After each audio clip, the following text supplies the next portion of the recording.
All right, man. Welcome back to Apex Alchemy.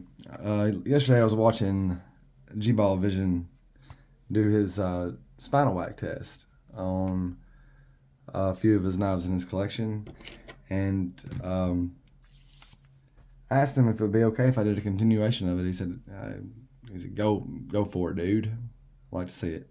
So that's what we're gonna do, man. We'll do a spinal whack test on everything that I could scrounge up. Don't even really know how many knives I got here. Let me do a count real quick. So I got 25 knives. I don't think I have any of the same knives that he had. I do have a lot of the same locks that he was testing. So we'll start, man. I got the case out because it's the only case I have that has a lock. It's the rust lock. It's like a liner lock, right? So I'm gonna be tapping these blades on the table to see if what we're gonna do is we're gonna tap a blade like this right here to see if we can get the lock to fail. I'll go ahead and tell you straight up. I don't really use this as a calibration of quality. I understand that we expect a lot out of our knives when we spend our money, but I have quite literally stabbed a table. I'm sorry, stabbed a tire with a knife that I know that fails. And I'll go over that when we get to that knife. We may save that knife for last because I know it's going to fail. But let's go with the case. I don't know anything about this one. I haven't tried it yet. So you may want to adjust your volume.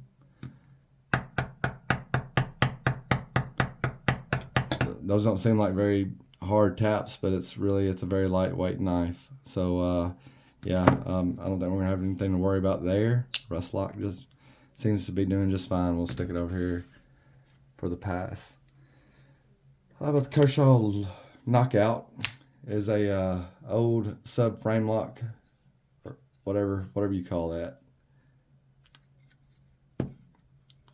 We'll try to hold it in a manner where we don't give the frame any support. We don't give the lock any support. So we'll just hold it like such.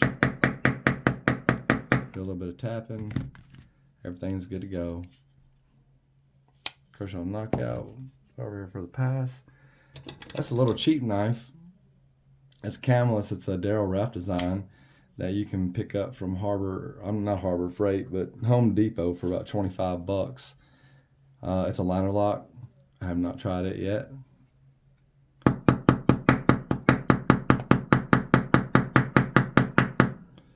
Okay, thing looks like it's gonna be okay.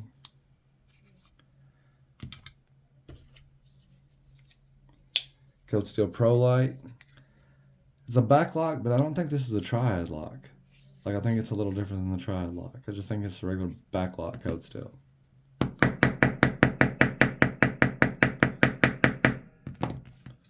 Looks like it's gonna be okay. With the Kaiser Extra Mini Paragon. It's got a nice heavy blade, so it's a liner lock. We'll see.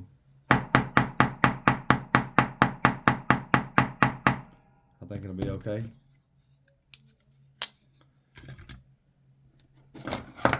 I think G-Ball did do an 80-15, didn't he?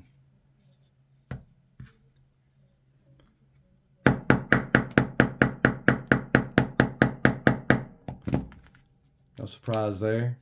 Scorpion lock did just fine. About the Harbor Freight version of Todd Bag Mini Glimpse. What are these back to back? Liner lock.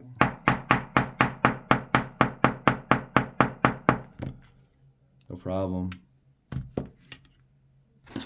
Mini Glimpse.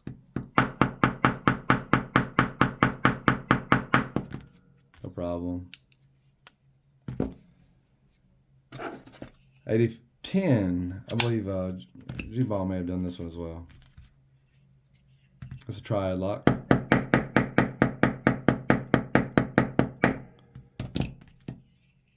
No surprise there.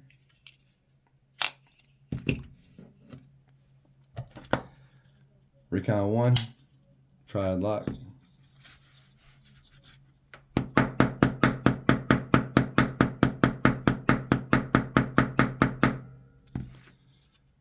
Again, no surprises there. Let's do the fact we're about to give away. It's a Benchmade fact, courtesy of Don Farmer.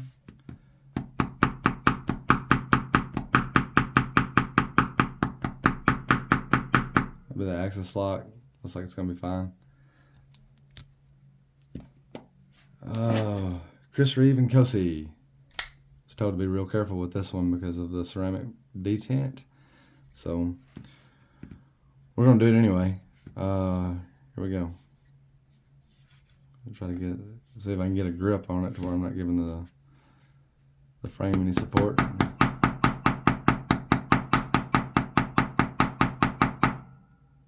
Thing looks like it'd be okay there. Oh, how about a hinderer? This is a ZT560 from the old ones.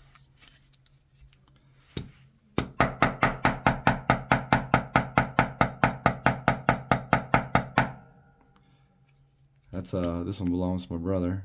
The pocket clip is rattling on it. What about a Hinderer XM18?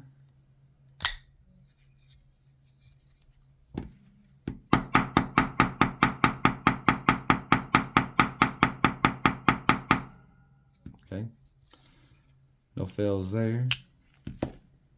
A Spyderco. We got a couple of examples with this lock, the crossbar lock.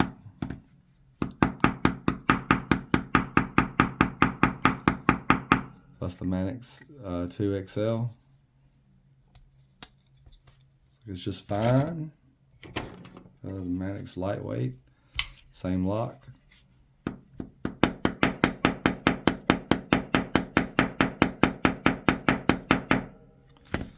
Looks like everything's fine there.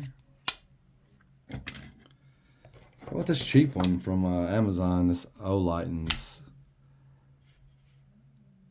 Whatever. It's a modular, you know, like Blades modular titanium frame lock.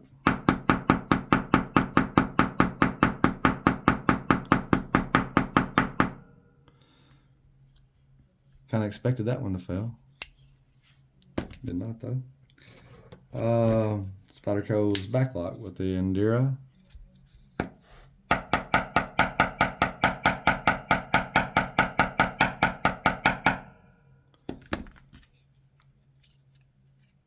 No problem. About a buck. What is this one? The 841. That's going to be the Sprint Pro Classic S45VN liner lock.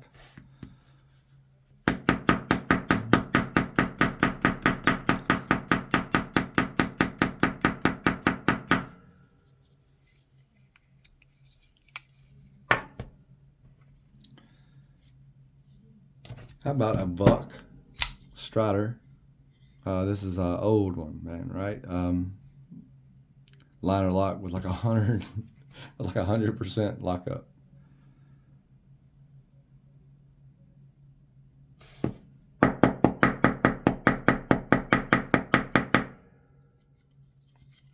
Don't worry about there. All right, Chavez. Redemption 229, frame lock.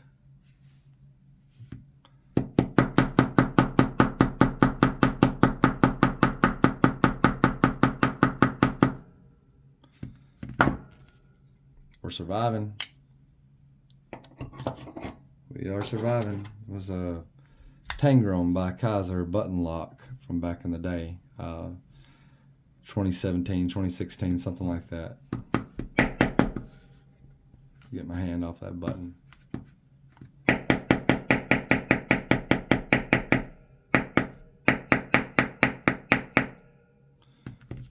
Looks like it's going to be okay. Sativian frame lock. Again, it's this may fail. Kind of a sub frame lock type thing.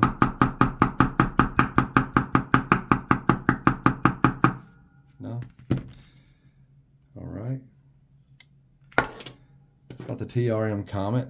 It's not out yet, right? Like a liner lock.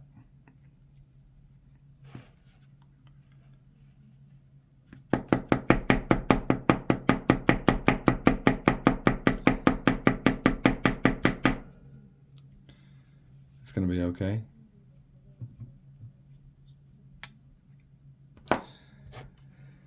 We already did a triad lock, but I guess we could do this one. It's Raja too. This is gonna be loud. Okay.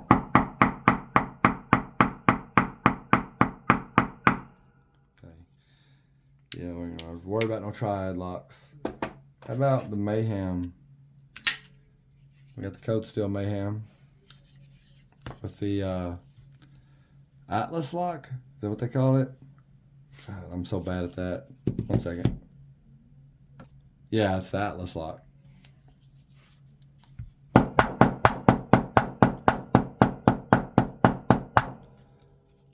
No surprises there. Like Code Steel in their locks, you know what I mean? Let's do the other Mayhem. We got the Bowsteed Mayhem. Let me get it out of the box.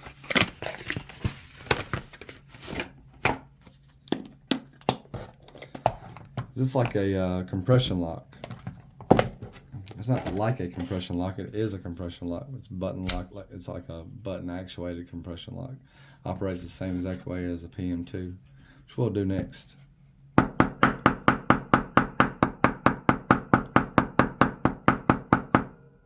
Compression lock's good to go. No surprises there. All right. PM2. Compression lock. Spyderco compression lock.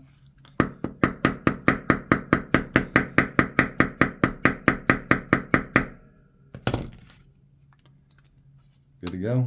And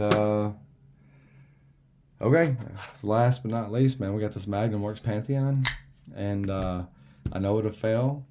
This is why I really don't subscribe to this being a testament to quality. When Dave sent this knife to me, he said, man, this thing's been plagued with problems. He's done a lot of stuff to it to make it better. Said he's got it about as good as he could possibly get it. And that's what's no mention of anything being wrong with the lock bar. And I don't really feel like there is anything wrong with the lock bar. And I'll see if there's something that I can do to show you what I mean. I may have to set something up a little differently.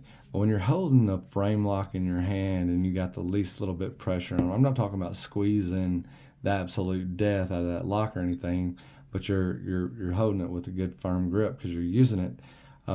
It's not gonna fail as easily. I'm not saying it can't fail, but I have stabbed a tire with this. But watch how light you have to tap it in order to be able to get this thing to fail.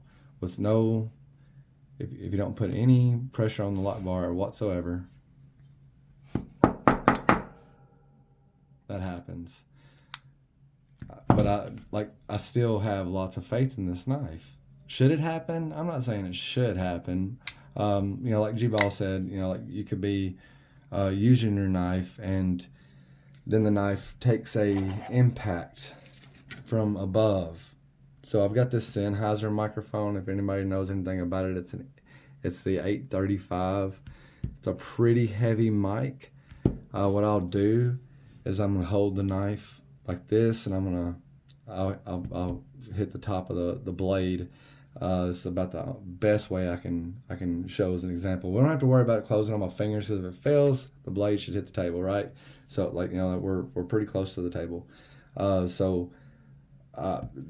is just to, for me to show you, like if you've got the knife in your hand, and I'm not gonna grip it hard. I'm not gonna give it a death grip. I'm just gonna hold it like I'd be holding a normal knife, but I can't feel the lock vibrating or anything. There we go. It did. It broke. It broke with regular tension. But I have stabbed a tire with that knife, just playing around in the yard. It wasn't a truck tire. It was a tire that went on a Mustang. But it didn't fold on me. Maybe I'm lucky. Maybe maybe whatever, right? But I still trust this knife, and I'll still work this knife, and I'll still have plenty of faith in the knife when I'm using the knife. but I guess it's okay. It's good to know. Um, so we'll know to be careful with it, I guess. Especially if it has the opportunity to, um, get hit from the top while you're working with it. But it took a lot more hits from the top while it was in the hand than it does whenever you're tapping it on the table. Like, you don't really have to tap it that very hard at all in order to be able to make it fold. It's almost like it wants to break loose, and yeah, it just really doesn't bother me. I don't know. I'm not saying the tests are not valuable. I'm just saying, like, I'm not going to allow that to affect my opinion of the knife itself personally. But I understand why some people do. That's my continuation. That's just about every folder I could get my hands on that's in my house. Some of them belong to me. Most of them do. Some of them belong to my brother. Some of them belong to Jed Hornbeak. But that's about all. Yeah, I'm looking around. Okay. Yeah, Jed said that if I could get one of his knives to fail, that not only would he replace the knife, but he would send along 2 more just for the trouble. So we'll end this with trying to get this knife to fail a Spinal Tap in hopes that we get 2 more for free. That's the Jed Hornbeak Constrictor. Of course, it's a fixed blade, so it's not going to fail, right?